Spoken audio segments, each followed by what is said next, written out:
오늘은 종려주일입니다. 예수님이 나귀 새끼를 타시고 예루살렘으로 입성하신 날을 기념하는 주일입니다. 할리우드에서 그냥 평범한 병 하나가 경매가 돼 있어요. 1달러짜리 아주 평범한 병이었습니다. 경매를 했는데 500불에 낙찰이 됐어요. 그런데 그게 왜 500불에 낙찰이 됐냐면 그 병에다가 브래드 피트하고 안젤리나 졸리, 할리우드 아주 유명한 배우죠.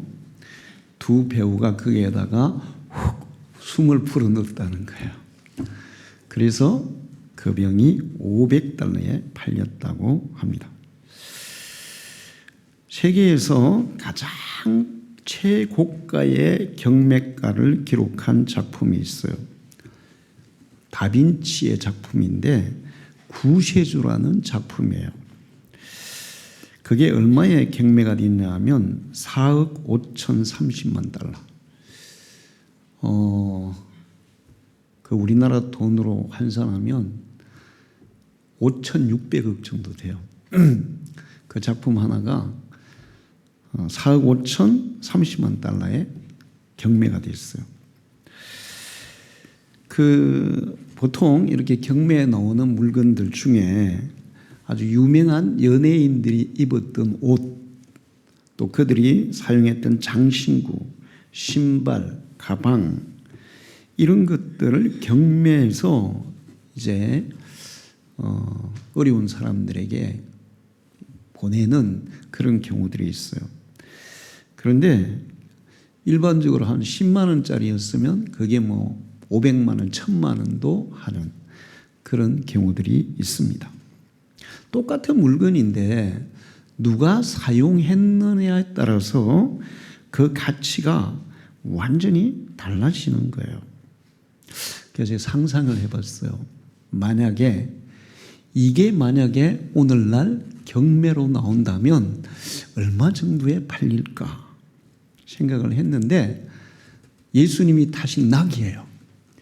예수님이 타시고 예루살렘에 들어가셨던 나귀가 만약에 오늘날 경매로 나온다면 과연 얼마 정도 할까?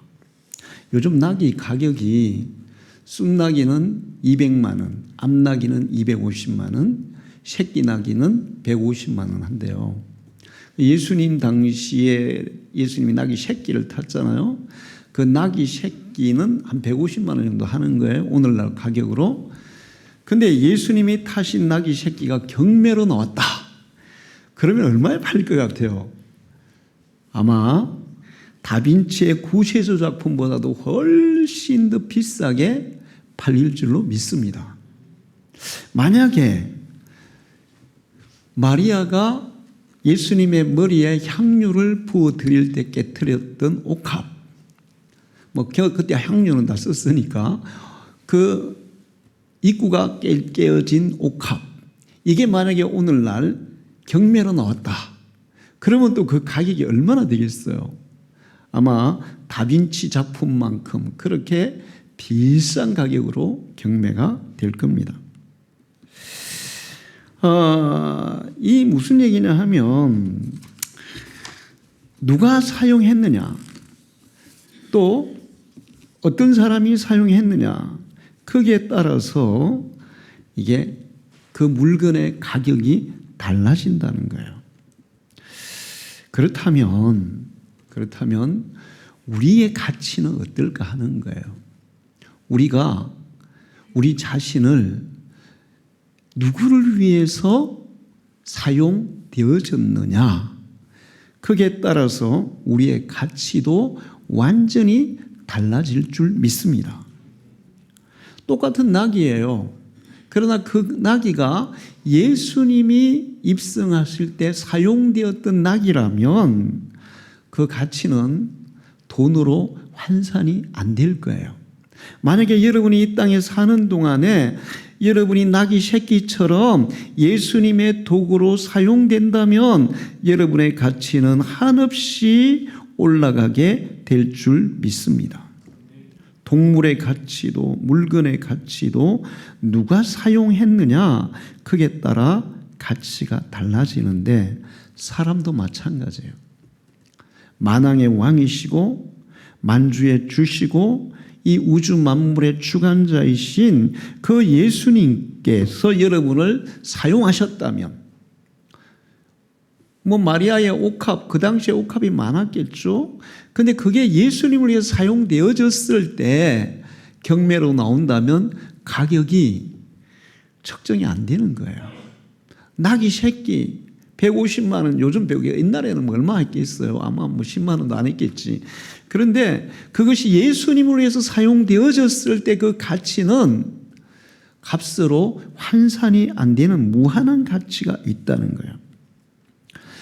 그래서 우리가 이 땅에 살면서 내가 누구를 위해서 누구의 도구로 사용되었느냐 거기에 따라서 여러분의 이 존재 가치가 완전히 달라진다는 사실을 기억하시고 주님이 우리를 사용하실 때 그것이 최고의 가치를 가지게 된다는 사실을 기억하시기를 바랍니다.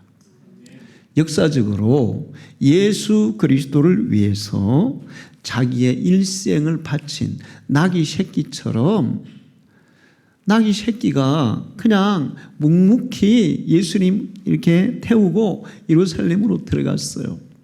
힘들었겠죠. 누가 나귀 보고 환호했겠어요.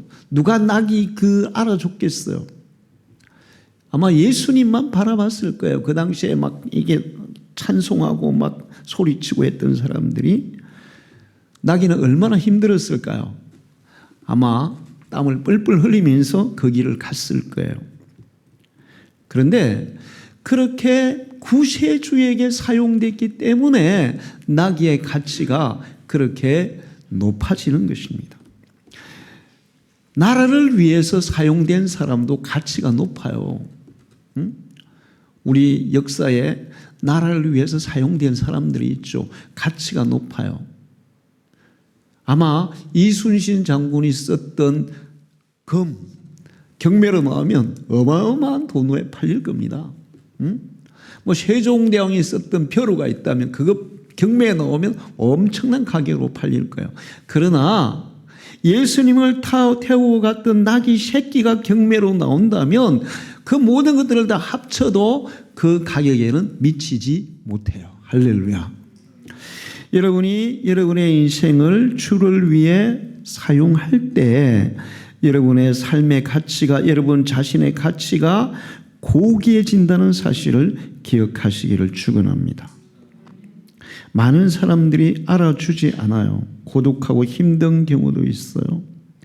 그런데 우리가 만왕의 왕이신 주님을 위해서 나귀 새끼처럼 그렇게 그 길을 간다면 하나님이 인정하실 것이고 하나님 나라에 갔을 때 여러분의 가치는 빛나게 될 줄 믿습니다. 예수님은 나로 말미암아 너희를 욕하고 박해하고 거짓으로 너희를 거스려 모든 악한 말을 할 때에는 너희에게 복이 있나니 기뻐하고 즐거워하라. 하늘에서 너희의 상이 큼이라. 하나님께서 우리를 알아주실 뿐만 아니고 천사들도 알아줄 뿐만 아니라 우리에게 이 세상의 그 어떤 물질로도 환산되지 않는 영원한 상을 또한 주실 줄로 믿습니다. 예수님은 성경에 보면 예수님은 만왕의 왕이라고 말씀하세요. 만왕의 왕, 왕 중의 왕. 이 땅에 많은 왕들이 있었고 지금도 있어요. 근데 그 모든 왕들을 다 보탠 그 왕보다 더 위대하신 왕, 그분이 예수님이에요. 그런데 예수님은 진짜 왕입니다. 그래서 자기가 내가 왕이다 그러면서 왕들은 어떻게 합니까? 왕관 쓰고 홀 들고 옷도 막 우리나라 역사 드라마 보세요. 왕은 가장 빛나는 옷을 입잖아요. 그렇게 해서 자기의 권위를 이렇게 내가 왕이라는 걸 나타내요. 그런데 진짜 왕 중의 왕이신 예수님은 아무리 흐름한 옷을 입어도 왕이세요. 할렐루야. 나귀 새끼를 타고 가셔도 왕이세요. 도리어 정말 뭐 북한의 김정은이 막 백마 타고 뭐 쫓아다니는데 지가 뭐 대단한 것처럼 백성들에게 사람들에게 막 과시하려고 그러는 거예요. 예수님이 초라한 나귀 새끼를 타고 예루살렘으로 들어가셔도 그분이 만왕의 왕인 것은 변함이 없어요. 할렐루야. 그리고 도리어 그렇게 나귀 새끼를 타신 왕이기 때문에 더 우러러보고 더 높임을 받는 줄로 믿습니다. 진정한 왕은 사람들이 왕이 아니라고 해도 왕이고 나귀 새끼를 타도 왕이고 머리에 가시관을 써도 왕이고 십자가에 못 박혀 죽어도 왕이세요. 할렐루야. 그분이 왕이라는 사실은 변함이 없는 줄로 믿습니다. 예수님은 왕, 진짜 왕이시기 때문에 그런 거 개의치를 않았어요.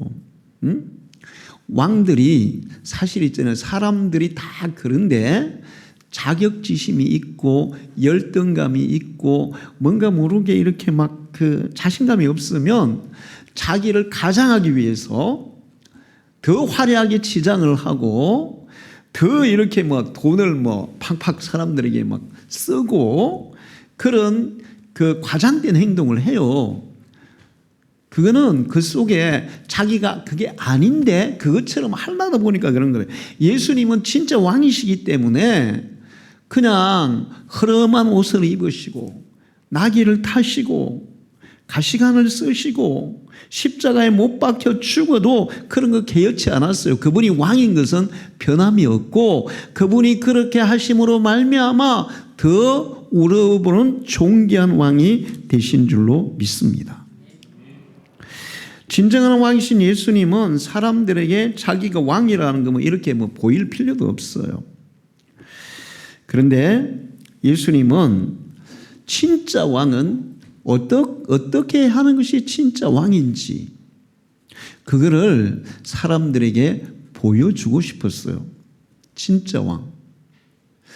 사람들에게 야 진짜 왕은 이래야 돼. 예를 들면 정약용이 뭘 썼어요? 목민심서를 썼어요. 그러니까 나라를 이끌어가는 사람들은 이런 자세로 나라를 이끌어가야 돼. 뭐 공자도 역시 군주는 이런 정신으로 나라를 이끌어가야 돼. 이런 얘기들을 했어요. 그런데 예수님은 항상 그냥 사람들에게 이렇게 하는 것이 옳은 거야, 이렇게 하는 게 옳은 거야, 이런 얘기를 안 하셨어요. 거의 안. 그런 거 이제 가끔 하시고 주로 본인이 보여주셨어요. 행동으로 보여주셨어요. 그러니까 제자들에게 너희는 세상 사람들을 섬기는 자가 되어라. 그렇게 그걸 보여주기 위해서 직접 제자들의 발을 닦아주잖아요. 그러면 그거는 그냥 더 이상 다른 말이 필요 없는 거예요. 구세주이신 왕이신 그분이 제자들의 발을 닦아주는 그 모습을 통해서 우리는 세상에서 다른 사람들을 예수님처럼 섬겨야 돼. 이게 그냥 꽉 각인이 되는 거야. 할렐루야. 100마디 말보다 더 강력해요. 예수님이 나귀 새끼를 타고 예루살렘으로 입성하신 것은 모든 왕들에게 왕은 이렇게 해야 되는 거야. 뭐 말로 그냥 왕은 겸손해야 돼. 왕은 온유해야 돼. 뭐 왕은 희생해야 돼. 이런 얘기를 하는 것보다 나귀 새끼를 타고 딱 가심으로 왕은 저래야 돼. 그렇게 각인을 시켜줬고 그 다음에 우리에게도 그리스도를 따르는 사람들은 예수님이 나귀 새끼 타고 들어가시듯이 그렇게 예수를 따라야 돼. 그것을 교훈해 주셨어요. 할렐루야. 세상 왕들은 왕이 되면 야욕을 부려요. 그리고 자기 마음대로 뭘 하려고 그래요. 그런 사람들이 얼마나 많아요. 역사 속에. 히틀러 그렇죠. 나폴레옹도 그렇죠. 뭐 왕들이 거의 다 그래요. 요즘 아주 더 심한 그런 왕들이 있어요. 그 첫 번째가 푸틴이에요. 약한 나라를 공격해서 빼앗으려고 합니다.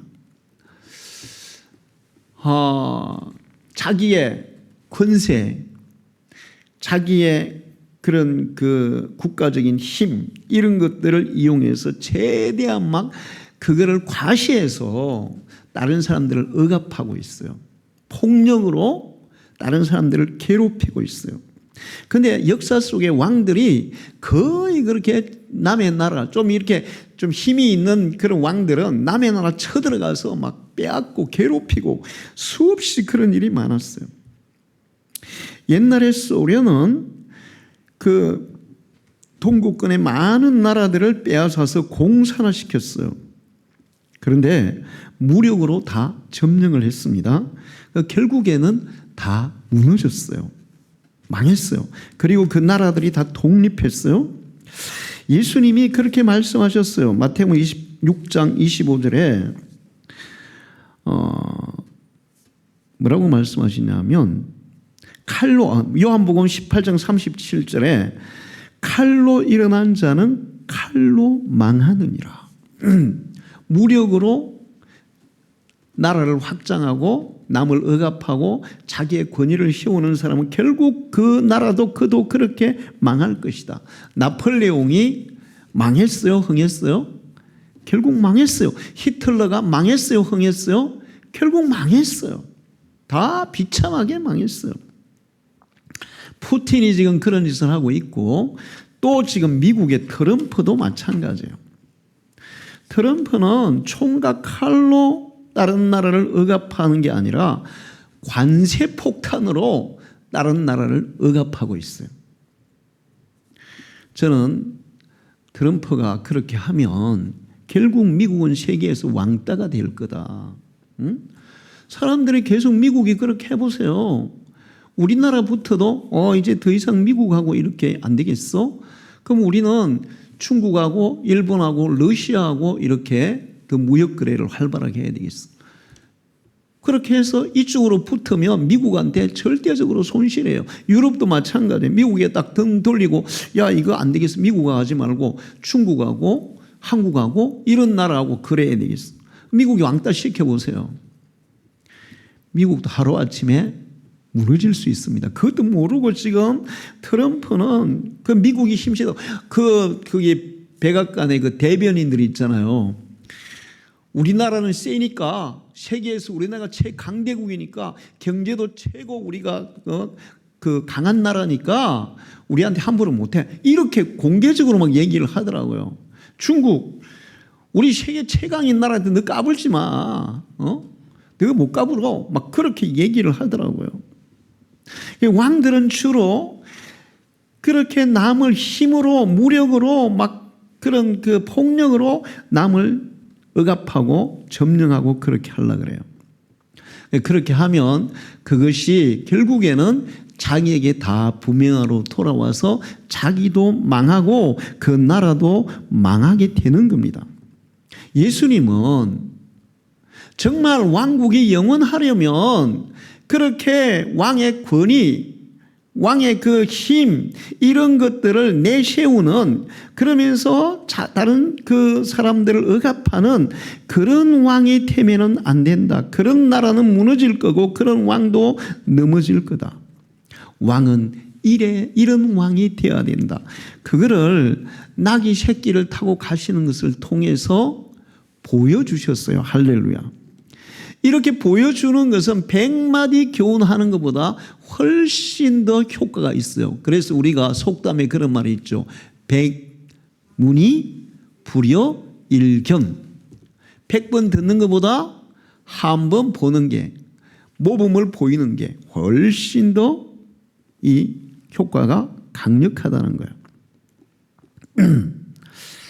예수님은 왕이시고 참 왕이시고 만왕의 왕이시고 빌라도가 네가 왕이냐? 그랬더니 네 말이 맞다.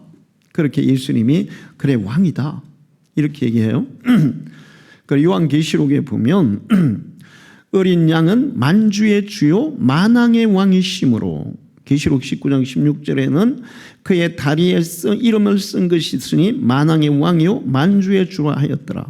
예수님은 왕 중의 왕, 주 중의 주.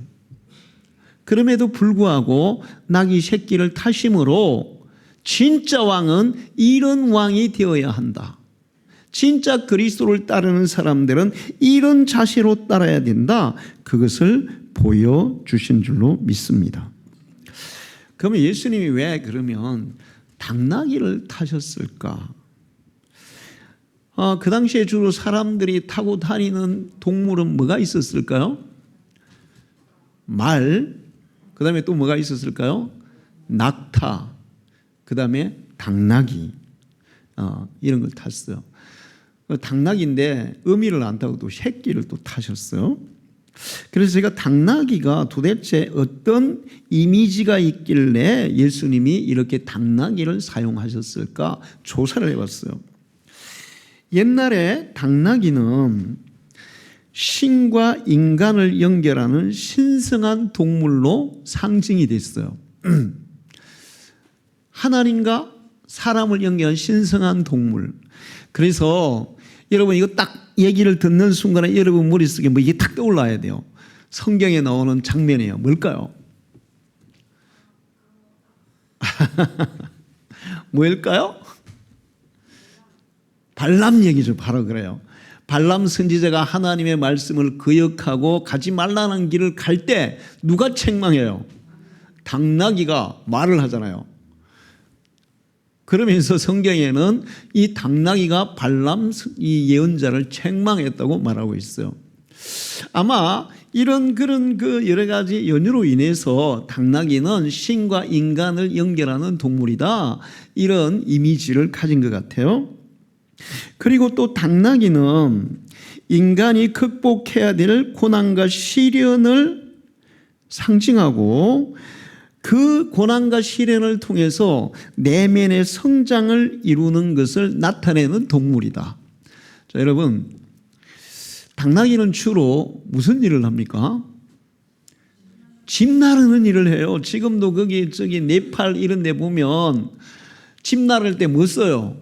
당나귀 써요. 낙타 안 써요. 네팔에서 낙타는 못 써요. 말도 안 써요. 사실은 당나귀보다 말을 더 많이 실을 수도 있는데 그런 그 막 돌밭길, 그런 오르막 내리막길은 말은 잘 못 가. 그 당나귀는 잘 가거든. 그러니까 고난과 시련을 통해서 자기의 성장을 이루는 존재로 이미지를 나타내는 게 당나귀라는 거예요. 그런가 하면 인간의 내면적 변화와 구원의 과정을 상징하는 신성한 동물이다. 이렇게 이미지를 가지고 있어요. 당나귀에 좋지 않은 이미지 하나 있습니다. 뭘까요? 네? 당나귀를 영어로 뭐라 그래요? 덩키라 그러죠. 그래서 사람들이 당나귀를 좀 미련한 사람, 아유, 당나귀 같은 인간, 이렇게 얘기하는 경우가 있어요. 근데 그 당나귀를 잘 몰라서 그래요. 당나귀는 미련할까요? 똑똑할까요? 똑똑해요. 실제로는 엄청 똑똑하대요. 그러니까, 예를 들어서 주인이 당나귀를 타고 가는데 가다가 이렇게 막 낭떠러지를 만났어. 근데 주인은 낭떠러지가 앞에 잘 못 봐가지고 막 이렇게 하잖아요. 가라고 하는데 당나귀는 딱 멈춰버린대. 그냥 여기 가면 다 죽어요. 멈춰버린대. 당나귀가 굉장히 똑똑하대요. 사람들이 당나귀가 막 일 열심히 하잖아요. 무거운 거 싣고 막 꿋꿋이 다니니까 좀 이렇게 우직한 멍청한 그런 생각을 하는데 실제로는 똑똑하고 정말 인내의 동물이고 열심히 일하는 동물이고, 그 니체가 자라투스트라라는 그런 책을 썼는데 거기에 인내심과 자기 희생을 상징하는 동물이 당나귀다. 그렇게 얘기해요. 당나귀 상당히 희생적이잖아요. 그래서 이런 이미지를 가진 동물인 당나귀를 예수님이 사용했을 거다. 그렇게 우리가 생각해 볼 수 있는 거예요. 할렐루야. 자, 그러면서 예수님은 이 나귀 새끼를 타심으로 이제 진짜 왕이 어떻게 하는 것이 진짜 왕인지를 보여주려고 하셨다 그랬어요. 그 당나귀를 타신 이유는 첫째가 겸손의 왕인 것을 보여주기 위해서요. 왕들은 그 당시에 뭐를 탔을까요? 백마를 타거나 마차를 타거나 마차를 화려하게 꾸며서 타거나 아니면 말도 막 백마를 화려하게 꾸며서 타거나 그랬을 거예요. 당나귀가 말에 비하면 훨씬 초라하잖아요. 거기다가 낙이 새끼예요. 근데 낙이 새끼를 그렇게 타신 것은 오늘 성경 스가랴 9장 9절에 보라 내 왕이 내게 임하시나니 그는 공의로우시며 구원을 베푸시며 겸손하여서 나귀를 타시나니 나귀의 작은 것 곧 나귀 새끼니라. 겸손의 모습을 가르쳐주기 위해서 예수님이 나귀 새끼를 타셨다고. 마태복음 11장 28절에 나는 마음이 온유하고 겸손하니 나의 멍에를 메고 내게 배우라. 그러면 너희 마음이 쉼을 얻으리니. 마음이 온유하고 겸손한 사람이 참된 삶의 쉼을 얻으리라. 할렐루야. 교만한 사람은 절대로 마음에 쉼이 없어요. 겸손한 사람이 쉼을 얻게 될 줄 믿습니다. 자, 예수님은 겸손의 왕. 왕은 겸손해야 돼. 백성들을 섬기는 것이 왕이야. 왕은 백성들을 마음대로 부리고 마음대로 지배하고 그게 왕이 아니라 백성들을 섬기는 것이 왕이야. 예수님이 이 땅에 계시는 동안에 가난하고 병들고 천대받는 사람들과 친구가 되어주신 줄로 믿습니다. 그래서 예수님을 비방하는 사람들이 사실 예수님이 이 만왕의 왕 중의 왕이라는 것을 진짜 알고 예수님이 그런 사람들과 친구가 되어주고 그런 사람과 함께하는 그것을 알았다면 아마 사람들은 예수님을 정말 우러러 봤을 거예요. 할렐루야. 근데 그걸 모르니까 예수님을 막 비방해. 마태복음 11장 29절에 인자는 와서 먹고 마시며 말하기를 보라 먹기를 탐하고 포도주를 즐기는 사람이요 세리와 죄인의 친구로다 하니 지혜는 그 행한 일로 인하여 옳다함을 얻느니라. 저 예수 죄인들의 친구밖에 안 돼. 근데 그분이 왕이신데 죄인들의 친구가 되어주고 가난한 사람 병든 사람들의 친구가 되어줬을 때 그분은 더 위대한 거예요. 할렐루야. 왕들이 정말 왕다운 왕이 되려면 백성을 겸손히 섬겨야 할 줄 믿습니다. 자기가 낮아져야 돼요. 우리나라에 왜 대통령이 되고 나면 감옥 가고 대통령이 되었는데 탄핵되고 왜 그런 일이 일어날까요? 정말 그 자리에 가신 분들이 겸손히 국민들을 섬겼다면 절대로 그런 일은 일어나지 않을 줄로 믿습니다. 그 차례가 무슨 대단한 차례라고 해봤자 5년이고 아니면 2년 만에 1년 3년 만에 끝나는데 별것도 아닌데 사실은. 그런데 그게 무슨 대단한 차례라고 거기 위세를 부리고 자기 막 막 권위를 내세우고 막 그러니까 다 채우지도 못하고 쫓겨나는 거예요. 세계에서 가장 존경받는 대통령은 누굴까요? 링컨이에요. 그는 정말 겸손히 섬기는 사람이었어요. 할렐루야. 자, 두 번째, 왜 예수님이 나귀를 통해서 우리에게 보여주신 게 뭐냐 하면 평화의 왕이라는 거예요. 전쟁터에서는 나귀를 써요, 말을 써요? 말을 써요. 나귀는 평화의 상징이에요. 데살로니가 후서 3장 16절에 평강의 주께서 친히 때마다 일마다 너에게 평강을 주시고, 그리고 누가복음 1장 79절에 어둠과 죽음의 그늘에 앉은 자에게 비치고 우리 발을 평강의 길로 인도하시리로다. 예수 그리스도가 평강의 왕이시라는 겁니다. 할렐루야. 나라를 이끌어가는 왕들은 나라를 평화롭게 만들어야 될 줄 믿습니다. 나라를 평화롭게 만들어야 돼요. 푸틴이 지금 그냥 러시아가 좀 힘이 있다고 뭐 전쟁 그 군사력이 좀 강하다고 그렇게 막 어디예요? 우크라이나를 쳐들어가서 난리를 치죠. 그러면 러시아 백성들은 평안해요? 지금 그런 얘기 하더라고요. 한국 남자들에게 기회가 올 것이다. 러시아의 미녀들이 한국 남자들에게 시집 올 가능성이 아주 많아졌다. 러시아의 남자를 못 구한다는 거야 이제. 젊은 사람들이 전쟁에 엄청나게 죽었거든. 뭐 수십만이 죽었어요. 근데 러시아 여자분들이 상당히 미녀야 사실. 여러분 보세요. 굉장히 예뻐요. 몸매도 날씬하고. 근데 그 러시아 처녀들이 어느 나라 남자들을 선호할까요? 한국 남자들을 선호한대. 그래서 한국 남자들이요, 장가 못 갔다고 걱정하지 마라. 앞으로 조금만 더 있으면 러시아의 여자, 그 예쁜 미녀들이 한국 남자를 찾아올 거다. 그건 무슨 얘기예요?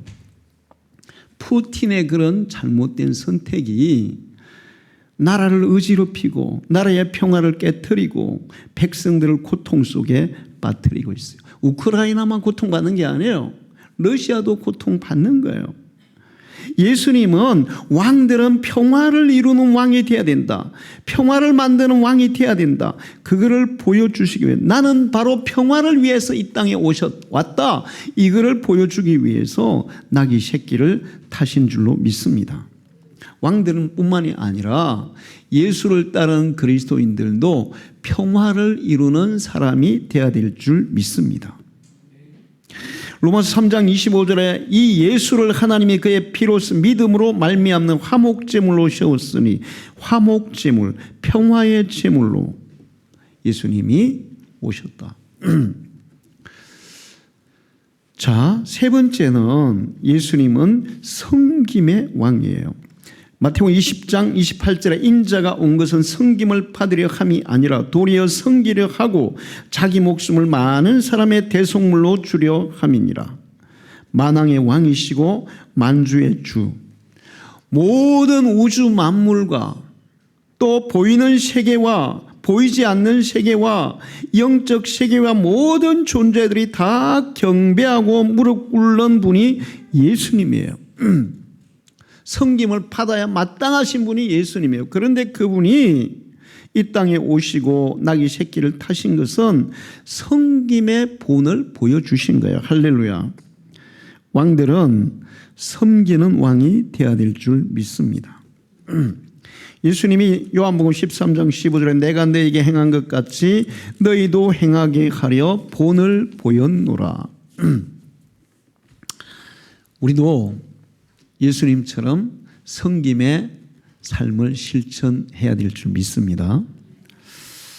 요즘 TV에서 뭐 보물섬이라는 드라마를 한다더라고요.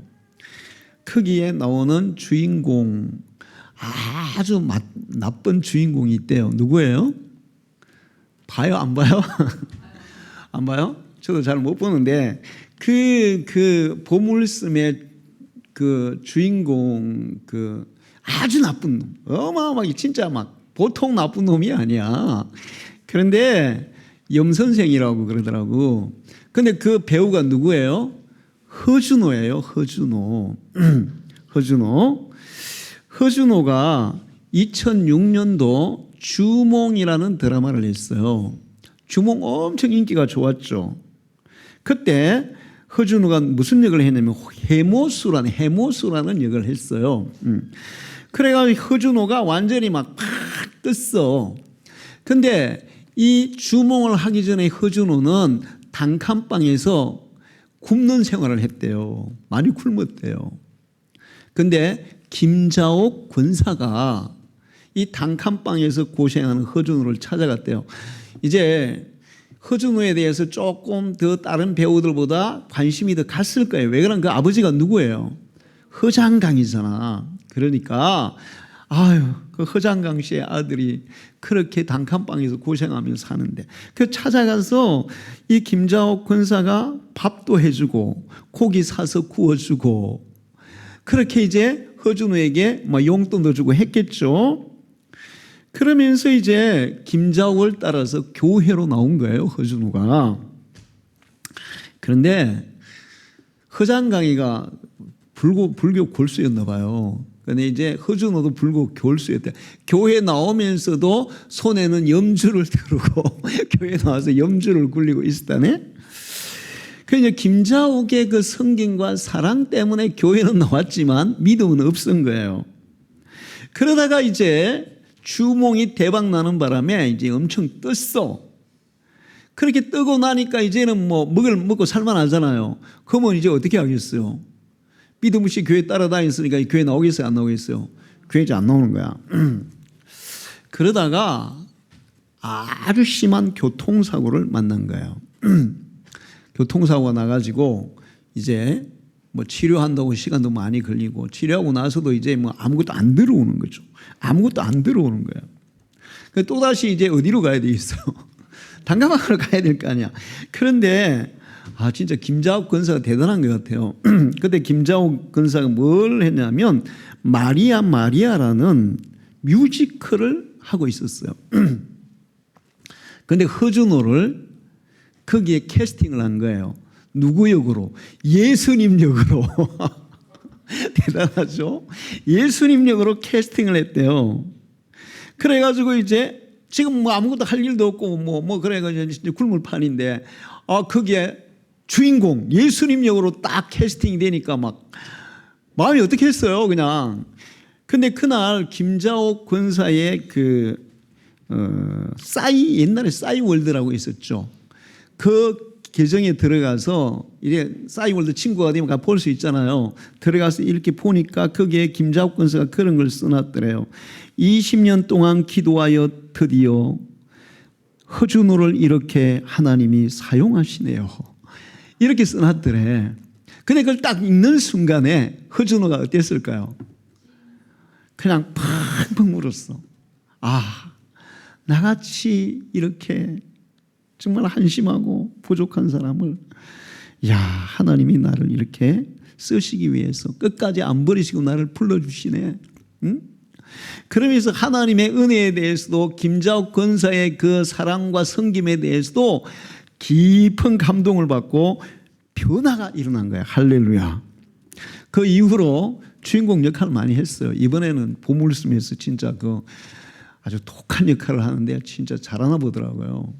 보물섬이 요즘 뭐 드라마 시청률 1위라더라고. 그 주인공 남자애도 잘하는데 허준호가 정말 잘하는 것 같아. 자, 근데 여기서 제가 여러분이 뭘 얘기하려냐면 이 김자옥 권사가 그렇게 그 허준호를 사랑으로 섬겼기 때문에 그런 역사가 일어난 줄 믿습니다. 예수님은 우리가 섬김을 실천해서 영혼을 구원하기를 원하세요. 주님도 섬김을 실천해서 인류에게 구원을 주신 줄로 믿습니다. 마태복음 10장 40일에서 44절 그중에 43절에 보면 너희 중에는 그렇지 않을지니 너희 중 누구든지 크고자 하는 너희를 섬기는 자가 되고 너희 중에 누구든지 어뜸이 되고자 하는 자도 모든 사람의 종이 되어야 하리라. 왕들도 그렇고 그리스도인들도 그렇고 진짜 그리스도인은 예수님처럼 다른 사람을 섬기는 사람이 되어야 한다. 할렐루야. 그럴 때 진짜 구원의 은혜가, 변화의 은혜가 일어날 줄 믿습니다. 예수님이 나귀 새끼를 타신 것은 온유의 왕이라는 것을 보여주기 위해서요. 나는 마음이 온유하고 겸손하니. 예수님은 사람들에게 엄청 온유하게 대했습니다. 자기의 권위를 나타내거나 권위적으로 행동하지 않았습니다. 항상 온유함으로 대해주셨어요. 그 온유함을 우리도 본받아야 될 줄 믿습니다. 온유함이 제일 강해요. 쇠보다 물이 더 강하고 입안에 있는 이빨보다 부드러운 혀가 더 강하고. 여러분, 제가 이렇게 보니까 이 이빨 있잖아요. 좀 이빨은 나중에 막 흔들리고 그런데 이렇게 하다 보면 혀가 이빨을 밀어내버리더라고요. 저 옛날에 그런 경우 많이 했어요. 이빨 막 한꺼번에 8개 막 빠질 때 혀를 이렇게 하니까 혀가 그냥 이빨을 쑥쑥 다 밀어내버리더라고. 와. 부드러움이 강함을 이긴다. 할렐루야. 예수님이 그 온유함으로 우리에게 구원의 은혜를 주신 줄로 믿습니다. 마지막 중요한 건 뭐냐면 예수님은 희생의 왕이라는 거예요. 자신을 희생해서 인류 구원을 이루신 왕이고, 당나귀가 희생하는 동물이잖아요. 주인을 위해서 정말 희생하는 동물이에요. 그 희생의 상징이 바로 당나귀예요. 그것을 통해서 예수님은 자신도 희생하는 왕인 것을 보여주셨어요. 왕들은 자기를 보호하기 위해서 백성들을 어떻게 합니까? 이용하고 희생시켜요. 이용하고 희생시켜요. 선조는 백성을 버리고 어디로 도망갔어요? 어디로 도망갔어요? 그런데 일본 군대가 따라올까 봐 뭘 끊었어요? 대동강 다리를 끊어버렸다니까. 그러면 일본 군대도 못 오지만 누구도 못 와요. 백성들도 못 와요. 여러분 삼국지를 보면 유비가 조조 군대의 추격을 받습니다. 그런데 그 유비를 따르는 백성들이 있어요. 어마어마하게 많은 백성들이 노인들, 어린아이들, 여자들 막 이렇게 막 걸어가고 조조로 막 말 타고 막 군사들이 막 쫓아오고, 그래서 신하들이 유비의 이 신하들이 이러다 우리 다 죽습니다. 그냥 백성들을 버려두고 우리 도망갑시다 그랬어요. 그 유비가 어떻게 해요? 그렇지. 끝까지 같이 가요. 할렐루야. 자기가 죽더라도 죽더라도 백성들을 끝까지 보호해요. 예수님은 자기가 죽음으로 하나님의 백성들을 살리신 줄로 믿습니다. 그래서 왕들에게 왕은 백성들을 위해 희생하는 게 진짜 왕이다. 권세를 부리고 백성들을 희생하는 게 왕이 아니라 자기를 희생해서 백성들을 생명으로 이끄는 것이 왕이다. 할렐루야. 에베소 5장 2절을 보면 그는 우리를 위하여 자신을 버리사 향기로운 제물과 희생 제물로 하나님께 드리셨느니라. 만약에 예수님이 왕이잖아요. 자, 군인들이 예수님 체포하려고 왔어요. 그때 베드로가 칼 빼가지고 휘둘렀어요. 그런데 예수님은 참 가소로웠을 거예요. 야, 내가 무력으로 하려면 저 군인들, 로마 군인들, 이스라엘 군인들 한 방에다가 조졌다 없애버릴 수 있어. 응? 내가 12군단도 되는 천사를 동원할 수도 있어. 응? 천사 군대를 동원할 수도 있어. 그런데 그렇게 안 하세요. 응? 아마 예수님은 베드로가 그렇게 할 때 조금 속으로 야 베드로 야 그 칼 그거 가지고 뭐 하려고 내가 마음만 먹으면 그냥 다 쓸어버릴 수 있는데 그런데 그렇게 하셨으면 우리에게 구원이 주어졌을까요? 예수님이 진짜 구세주가 되실 수 있었을까요? 아마 그분이 그렇게 했으면 그분도 히틀러나 나폴레옹이나 뭐 알렉산더와 같은 그런 세속적으로 결국에는 몰락하는 왕에 불과했을 거예요. 그분이 그런 걸 다 쓸 수 있음에도 불구하고 그런 걸 쓰지 않고 자기를 희생했기 때문에 우리에게 구원이 주어진 것이고 모든 만물이 그분을 위대한 왕 중의 왕이라고 진심으로 무릎 꿇게 된 줄로 믿습니다. 어떤 섬의 선교사들이 가서 선교를 하는데 원주민들이 막 활하고 창하고 들고 막 쫓아온 거예요. 근데 그 경비행기를 타고 갔어요. 근데 선교하러 갔잖아요. 그때 선교사들은 그 한 서너 명이 됐는데 총을 가지고 있었어요. 지금 막 활 쏘고 막 와서 막 칼 막 휘두르고 난리 난 거예요. 그러면 이제 총 쏘면 어떻게 될까요? 자기들은 안 죽을 수 있어요. 그 사람들은 뭐 총 한 두 방만 쏴도 그냥 도망갈 거예요. 그런데 총 안 쏘고 죽었어. 만약에 그때 총 쏘았으면 어떻게 됐을까요? 그 섬 사람들은 예수에 대해서 어떤 생각을 가질까요? 아마 이를 갈 거예요. 이를 갈 거예요. 야, 예수? 응? 우리를 총 쏴 죽이는 그것들 이를 갈 거예요. 그런데 그들이 죽었거든요. 그리고 나서 그 부인이 그 아들과 함께 자기 남편이 죽은 그 섬에 또 간다고요. 가서 그 섬 사람들을 정성껏 섬긴다고.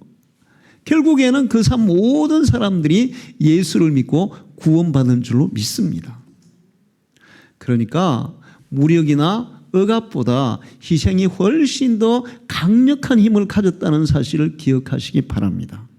여러분의 그 예수님의 희생이 우리를 구원하셨듯이 여러분이 여러분의 이웃을 위한 희생, 가족을 위한 희생, 다른 사람들을 위한 이 희생이 그들을 하나님께로 이끄는 도구가 될 줄 믿습니다. 종려주일에 예수님이 왜 나귀 새끼를 타셨는가 다시 한번 가슴에 새기고 우리도 그 예수님의 발자취를 따라가기를 축원합니다. 기도하겠습니다. 하나님 아버지 감사합니다. 오늘 종려주일에 주님은 나귀 새끼를 타심으로 우리에게 많은 것을 가르쳐 주셨습니다. 말로 하는 것보다 직접 보여주심으로 정말 어떤 왕이 되어야 하는지 그리스도인들이 어떤 자세로 살아가야 하는지 우리에게 가르쳐 주셨습니다. 오늘 우리에게 주신 이 말씀대로 저희들 온전히 주님을 따라 살아가게 주시옵소서. 예수님의 이름으로 기도하옵나이다. 아멘.